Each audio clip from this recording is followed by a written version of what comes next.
Tayo po natin ito ngayon. Habang awitin po natin muli yung inawit kanina, yung yakap, worship. Ano nga? Sa'yo, yakap. Tingin nga po ng verse. Ano lang. Ano. Yan. Sabi po dyan, ano nga bang nakikita mo? Nasa akin. Na nasa akin ay tinakis ko. Ano nga ba nakita ng Panginoon sa'yo?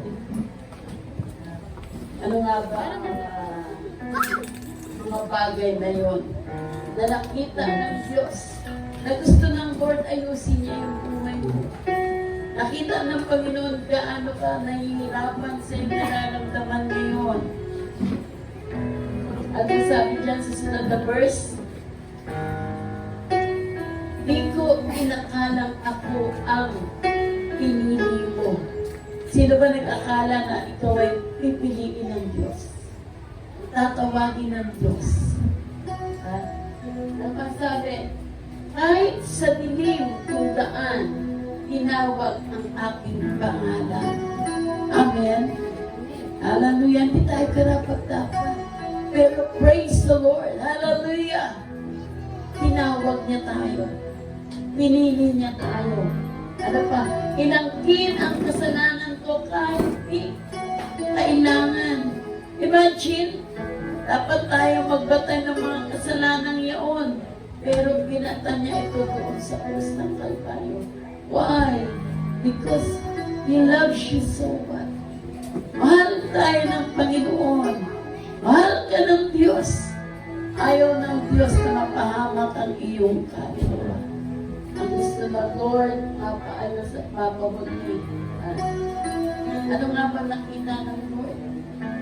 Sabihin mo yan sa Panginoon habang inaawin ito. Ipikit natin ang ating mga mata and let's meditate this song. Yung mensahe ng awit na ito. Sa akin ay ninayos Hallelujah. di ko inakalang ako Yes, Lord. ang pinili mo. Kahit sa madilim kong daan, tinawag ang aking pangalan. Inangkin ang kasalanan ko. Kahit di kailan Yes, Jesus. sa'yo pinagay, ako'y binabiyay.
Tingnan niyo ang ginagawa ng Panginoon. Laman ng puso ko'y ikaw. Hindi ka niya bibitawan. Hindi ka niya bibitawan. Di ba ako tapat? Hindi ka naging tapat. Alam mo yung ginawa mo. Pero ang ating Panginoon, never kang binitawan ng Panginoon. Salamat, Lord. Dahil pinaglalaban mo kami. Sa iyong tao. Panginoon, salamat sa mga salita mo. Laman ng puso ko'y Tunay na ikaw ang lumalaban. Ikaw ang lumalaban sa ating Panginoon. di ba Hindi na kami bibitaw. mo sa akin? Sa iyong yakap. Sa palangit ng awitin na nagmumula at inaalay sa Panginoon. Ako'y di nabibitaw sa iyong Pwede ba natin itaas ang ating mga kamay? Ang pagtaas ng ating kamay ay nagsisimbolo ng surrender, humbleness. At ito ang gusto ng Panginoon. Humbleness. Sige po, itaas po natin ang ating mga kamay. At awitin po natin ang sa iyong yakap.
Sige, sabihin mo sa ating Panginoon, sa uling pagkakataon, bago tayo matapos, ang nais ng Panginoon, maramdaman mo yakap niya.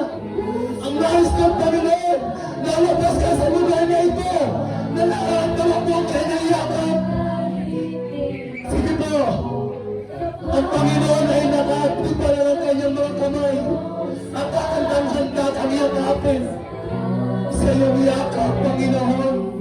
sa iyong yakap. Lord, salamat. Ako'y di nabibitaw Kahit na kami nagkulang, ang laki ng aming pagkukulang, pero niyakap mo pa rin kami. puso ko'y ikaw. Puno-puno kami ng kasalanan, pero niyakap mo kami. At kahit di man ako Hallelujah. pag-ibig Sa unang pagkakataon, akin ay from your hearts, from your soul, from your strength, awitin mo ito sa ating Panginoon. At sabihin mo sa iyong sarili, sa iyong yakap, hindi na ako bubitaw. Declare it from your heart, and you will receive. Hallelujah! Hallelujah!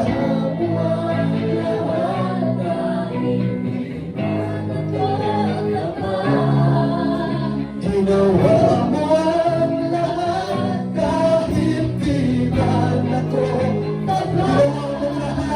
Ginawa mo ang lahat kahit di man ako. Ginawa mo ginawa mo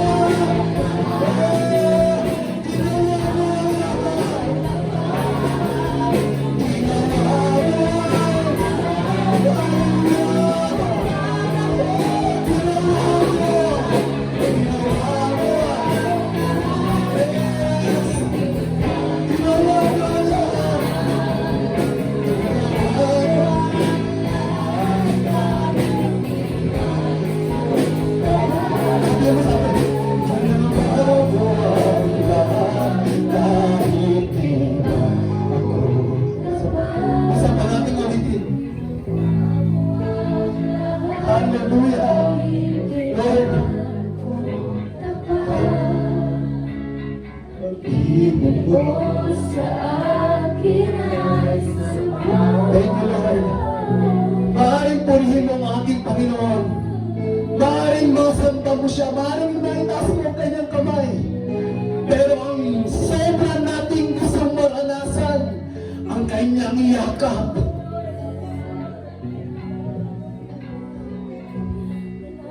Gusto ng Lord na maramdaman mo na ipinaglalaban ka niya sa kanyang mga yakap.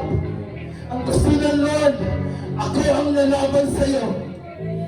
Ang gusto ng Lord, sa kanyang mga salita, makapangyarihan ako. Ako ang lalaban sa iyo. Bibigyan kita ng lakas. Nais niyang maramdaman niya ang kanyang yakap. Tayo may magpasalamat sa kanya. Dahil tinapos niya ang lahat. Salamat, Lord, sa mga yakap mo. Sige tayo, sumamba tayo sa ating Panginoon. Gusto mo yung mga lahat, pasalamatan mo siya. Gusto mo kanyang mga itas mo yung mga kamay. At sabihin mo sa kanya, Lord, salamat sa yakap mo.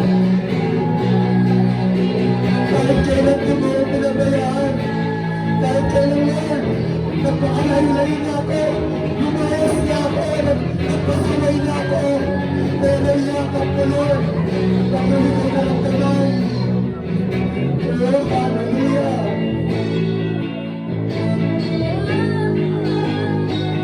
Salamat, Lord, sa yakap. Hallelujah. Thank you, Lord, sa napakasariwa, napakalalim na salita mo, Panginoon, na kahit kailan, ipaglalaban mo kami, Panginoon.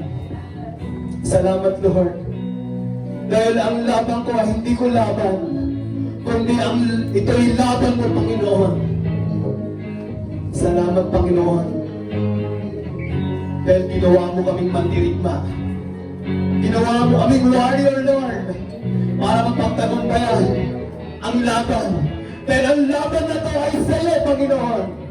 Oh, thank you, Lord, sa mga salita mo na hayaan mo, Panginoon, na patuloy itong kumilos, sumaiwa, maging inspirasyon namin, Panginoon, ang mga salita mo, Lord. Oh, we worship you, Jesus. Thank you for your presence, Lord. Thank you, Holy Spirit. Hallelujah. Salamat, Panginoon. Salamat, Lord, kay Pastor Abel na patuloy mong ginagamit dito, Lord. Sa lugar na ito, punuin mo siya. Palaguin mo siya, palakasin mo siya physical, spiritual. Hayaan mo ang kanyang pangangailangan, Lord. I-bless mo siya, Panginoon. Hayaan mo, Lord, na patuloy mo igawad, Lord, ang pagpapala sa kanyang buhay. Ganun din sa mga kapatid ko nito, Lord, sa mga anak mo sa lugar na ito. Oh, pagsaan na, Panginoon, ang pagpapala. Ituos mo ang pagpapala, Lord, sa buhay ko ng bawat kapatid, bawat anak mo sa lugar na ito, Diyos. Maging kamataan man, Lord. Hallelujah. Mga adult, Lord, at mga bata, mga kids, salamat, Panginoon. Kaya mong daladala namin ang mga salita mo, Diyos, sa aming pag-uwi. Maraming salamat. Sa iyong lahat ng kapurihan, Panginoon. Sa iyong lahat ng pagsamba. Oh, we worship you. We thank you, Lord. Salamat po sa pangalan ng Jesus na po magsabi na Amen.